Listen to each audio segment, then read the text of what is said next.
Welcome back to another technical deep dive here in the debug zone. Today, we're tackling a big question and breaking it down with insights from other users. Hopefully, this clears up some misconceptions and helps you get the answer you need. So, buckle up, stay a little curious, and let's jump right in.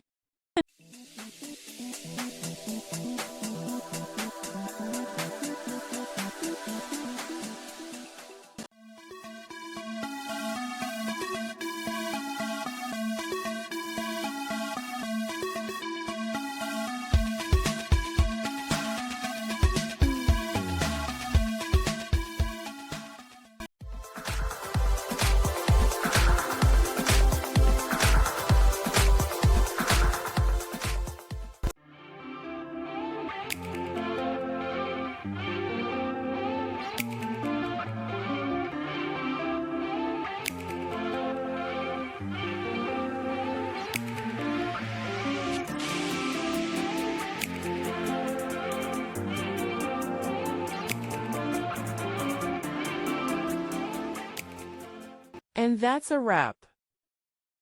I hope you found the answer you were looking for. If you did, take a second to hit that subscribe button. It really helps out. And let me know in the comments which solution worked best for you. See you next time in the debug zone.